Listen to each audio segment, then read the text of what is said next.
I put this one on here for you, Wombat. I didn't know if you knew about this. There's a new D&D VR game coming from the people who made Demio.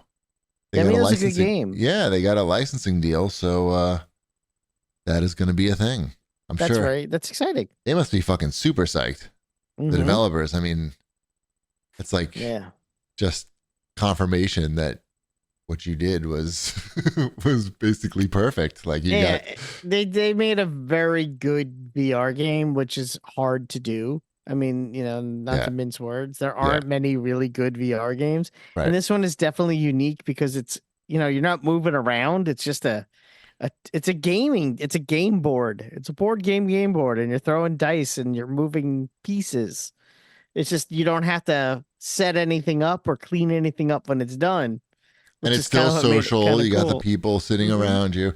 What the one thing that could have made that game like from good to like incredible was if they had like the prop system that the poker game has. Have you ever tried that ridiculous poker game, Wombat? VR Poker Stars? I'd played that poker game. Where people are like smoking cigarettes and drinking beers and have like guns and like axes and stuff. So if that game had like props that you could use while you're waiting for your turn, maybe it does now. I don't know. I haven't played it in like years, but that seems like the way to go. You sell those and it's fun. I don't know if there's enough audience to have a game that's microtransaction based on VR. That's not successful. Gambling. That's not poker. Yeah. Well, I mean, you still charge full price for the game. I'm saying and then you charge like a couple bucks for the fake so you can hold an axe in the game and throw it at your friends, or you make those as rewards. I mean, that's just what makes it more interesting while you're waiting for your turn. But Demia was very cool, and I'm sure I would love a D&D branded one. Yeah, why not? What do we got here? What are we playing? I'm playing another survivals game or survivors, whatever we call those games. Yep. Survivor. Oh, okay. Vampire Survivors-esque. So Vampire Survivor. Survivorvania. Well, I don't know. It doesn't really have like the only thing that made that first one Vania was that it. Oh, I know. I'm just using the graphic. Nobody was complaining then, were they? Maybe. Were they complaining that Vampire Hunters was or Vampire Survivors was just taking all the Castlevania stuff? Yep. They were playing. They were. Of course, they were. They were. Yeah. I've been playing Spirit Hunters Infinite Horde. This one was on sale on Xbox, and it was, I don't know, one of those things that it recommends to you. This is a new one that you haven't talked about before? I have not talked about this one before. Okay, I'm looking it up now. So this one, I'm gonna look it up too. That way I can see what's out there on the internet about it. Orco, you're fighting a lot of giant orcos from He-Man. They're purple and they're hooded. They're just giant. All right, yeah. So this one has like kind of more of a hand-drawn art style to it, and it's still pretty good. Like they made a pretty decent version of Vampire Survivors. I always all these things are named in a way that I cannot remember any of the names of these games. Like, well, it's because they're all 2 words or 2 or 3 words, and they just combined 2 words together, and then they made this game. Like it does stuff different enough too that it's not like it's just a direct ripoff. Like, it doesn't have any of the combining things, but what it does have is like this pet system that you get pets that like kind of go around behind you, and they give you different powers and do different things. And it's the same type of gameplay loop of like play 15 minutes and move around, and it auto shoots at everything, and you get your different powers. But it feels a little bit different because a lot of it is all these different types of chests that equate to the different in-game currencies that have this big like web of powers that you unlock. So sounds more complicated than Vampire Survivors. It's not, though. I think it's actually easier. Oh, because there's not as much like combination of stuff like combining your weapons with your accessories and everything. So this one, it has a lot more of like, you can walk like very quickly, like 10 seconds somewhere, and you see a chest, and you're like, oh, I got to go like stand over in that chest. And you have to stay in like in a circle around that chest for the chest to unlock. And so there's a lot more of like, oh, it makes sense that I'm going around in circles, like trying to avoid people because I want to be in this area because this is where the chest is going to pop open. And then you'll get areas where like there's like multiple chests. And you're like, oh, if I stand in like this little Venn diagram section right here, I can fill up both chests and try to fend this stuff off by just this little area. So it's, I mean, I think it was like $6 or $7. It's enjoyable. The characters are good. It's got interesting weapons. It doesn't take itself very, very serious at all. So I would recommend Spirit Hunters. I think Army of Ruin is still a lot better, but Spirit Hunters is pretty good as well. What about when is the Marvel version of one of these games coming out? When is that going to happen? Ship, make it happen. How's he going to make it happen? Yeah. I don't know. Will it into existence? It seems like these are just ripe for like sticking a property on top of, right? Like, right? Where's like the Halo version of this?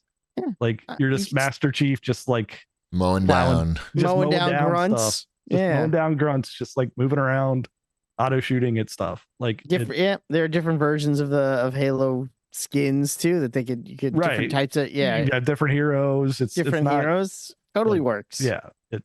Yeah. Oh no, you could literally stick, I think, any license on top of this.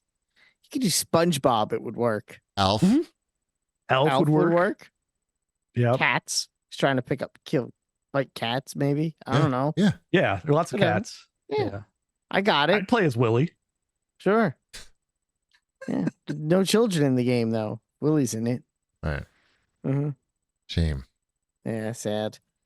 He's dead now though, isn't he? Has to be. Right? Max Wright. Max Wright. Thank you. I'm like, Max. I was about to say Max Smart, but I know that's not right. I didn't have to look it up. I know. Thank you. I know. But yeah. All right, Spirit Hunters. That sounds pretty good. Yeah, I would. They should make a Berserk one. That's what. Didn't they make a Berserk Reloaded? And I said it sucked. That's what Berserk Reloaded should have been. Yeah. Mm-hmm. That would be good, and with like really cool retro graphics. You know what I've also been having fun with this week? Nope, but you're gonna tell us. Yeah. So we were just looking for like co-op games for Dash and I to play, right? So Mrs. Shipwreck was like, oh, I'll just like go through the Xbox games over here Xbox One games that we have, like the physical copies, and see like, okay, what would be good.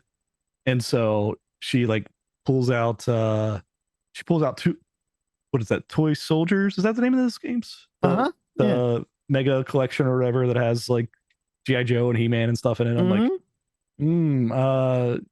we'll try it. I'm not sure it's gonna work because I remember like they shut off the like servers or something on it. And so we pop it in. It's like, it's like, oh, we'll load it up for you. Sure. Like it loads it up. It's like, it's grayed out the He-Man stuff and the Cobra Commander stuff. And it knows that like I own them because like I do, but it's like, it can't comprehend how to get them. And you can't like see them on the store anymore, but they should theoretically be somewhere on the out hard drive. There, you would think. So it can't find those, but we start playing, and it's like, oh, okay, you still see the G.I. Joe stuff everywhere. You just can't play as the G.I. Joes. So we played through like two or three levels, and he's enjoying it. And then we quit for the night. And then now that we've turned it back on, it goes to a different menu screen where it seems like it's just constantly trying to like find something like out there on the internet. And it's just like never going to find it. And you can't do anything on the screen at all. Like you can't like start up your save file or anything because you click the game. So from there we went on to, she picked out Micro Machines, which also I'm like, oh boy, this is another one like that got delisted. And I'm like, I have no idea like what's going to happen. Like, let's put it in there and prepare for disappointment. And like, as we're doing that, she's like pulling another game out. She's like, what about this one? We haven't even opened it. And she like shows it to me. I'm like, that's Battleborn. That's That's definitely not gonna work. Like that would require internet. That was the Gearbox Battleborn. One. Oh god, that was the 5 versus 5. Yeah, Overwatch but it had killer. Like a two like, and she's like, why do we have all these games that don't work? And did Micro Machines move on to Brink next? Was that the right? Like, but Micro Machines, it kind of works. Like at least the 4-player local stuff still worked, and it was like, okay, this is what we're looking for. But I'm like, what do you expect me to do? Like, am I supposed to go like back through all these games and like go like? Did you play Shadowrun? Remember the Xbox Shadowrun? Sure.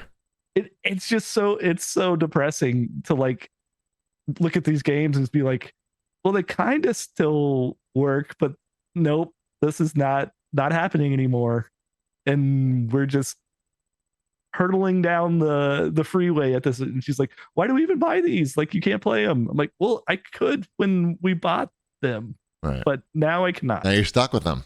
Now I'm stuck with them. You're not going to throw them out. So you're stuck. Can't trade them in. She's like, what are we going to do with this Battleborn? I'm like, nothing. It's a part of history. Right. I'm like, I don't know. I could take the case and put something in the case. Coffee coaster. Make a nice coaster out of it. Yeah. So I don't know. That I knew that was coming, and I know that's been happening for a while, but that was like the first instance of like her just consistently pulling games off the shelf and me going, I don't know that one's gonna work. It makes sense, yeah. Our future. It sucks.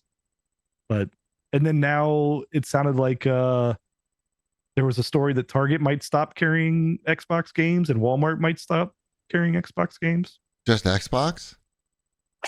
That's the story that I saw for Walmart. That's not good. Least. That's not a good thing. That seems I don't believe that. I don't know. I mean, if people are using Game Pass on Xbox, maybe people aren't walking into Walmart and I feel like Microsoft would make sure they're still carrying the game somehow. Do they care? Maybe. I think my face froze.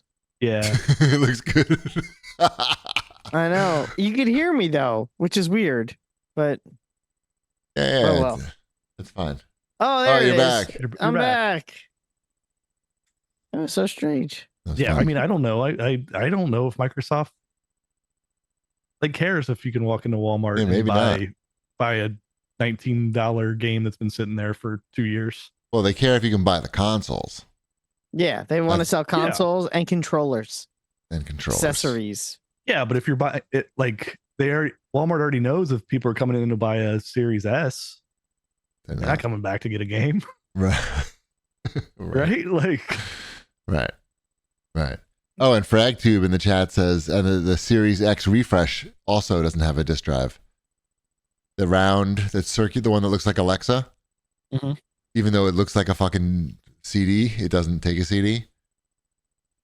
They don't work when you put them in anyways. It's like right. But I have like 2 games on disc. 2. I've got a ton, and I did like talk her down off the ledge, Mr. Shipwreck. I'm like, this is the reason why we haven't been buying as many games lately, is because like I'm on it, honey. I'm on it. Yeah, I'm on it. I could like I can't do anything about those past ones. Like that's why we only have 80 shelves of games. It's because I haven't bought any in less. We don't have to expand anymore, right? This is it. This is the area because there's not going to be physical copies anymore that we need to worry about.